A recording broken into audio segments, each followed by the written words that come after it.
मंडळी, सीबीएसई बोर्डानं म्हणजेच केंद्रीय माध्यमिक शिक्षण मंडळानं घेतलेल्या 10वीच्या परीक्षेत मुंबई महापालिकेच्या 11 शाळांच्या विद्यार्थ्यांनी अगदी घवघवीत यश संपादन केलंय.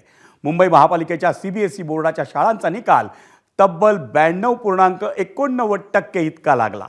मुंबई महापालिकेच्या शाळांमधल्या 3 विद्यार्थ्यांनी 97% किंवा त्यापेक्षा अधिक गुणांची कमाई केली, तसंच 3 विद्यार्थ्यांनी 96% किंवा त्यापेक्षा अधिक गुणांची नोंद केली आहे.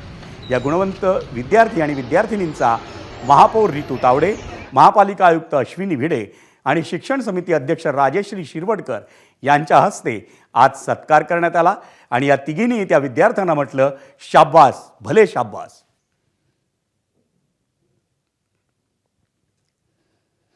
मंडळी, मुंबई महापालिकेच्या सीबीएसई शाळांमधल्या विद्यार्थ्यांच्या निकालाविषयी सविस्तर जाणून घेऊया ग्राफिक्समधून. सीबीएसई बोर्डाच्या 10वीच्या परीक्षेत मुंबई पालिकेच्या शाळांचा निकाल 92.89%. मिठागर सीबीएसई शाळेतील आर्या लांबणे 97.8% गुणांसह पहिली आली.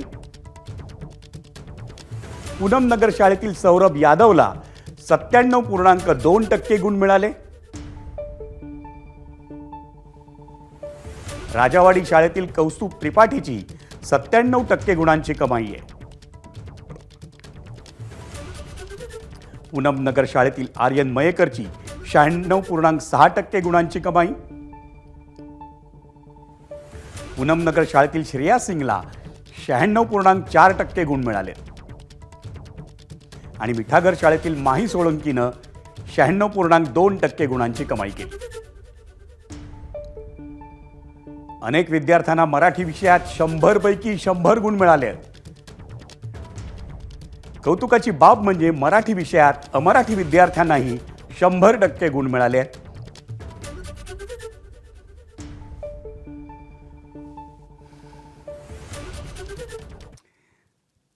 आणि म्हणूनच या मुंबई महापालिकेच्या सीबीएसई बोर्डातल्या शाळेतल्या विद्यार्थ्यांना म्हणावंसं वाटतंय, शाब्बास, भले शाब्बास. मंडळी, याच बोर्डाच्या 10वीच्या परीक्षेत वसईच्या सेठ विद्यामंदिर इंग्लिश हायस्कूलची विद्यार्थिनी इला ऐश्वर्यानं देदीप्यमान यश संपादन केलं. ठाण्याची सुरभी रानडे आणि इला ऐश्वर्या या दोघींनी सर्वाधिक 99.2% गुण मिळवून मुंबई महानगर प्रदेशात संयुक्त प्रथम क्रमांक पटकावला. इला आणि सुरभीनं मिळवलेल्या यशाचं संपूर्ण पालघर आणि ठाणे जिल्ह्यात कौतुक होत आहे. सीबीएसई बोर्डाच्या 10वीच्या परीक्षेत यंदाही मुलींनीच वर्चस्व गाजवलं. या परीक्षेत मुलींचं उत्तीर्ण होण्याचं प्रमाण हे 97.35%, तर मुलांचं उत्तीर्ण होण्याचं प्रमाण हे 96.1% आहे.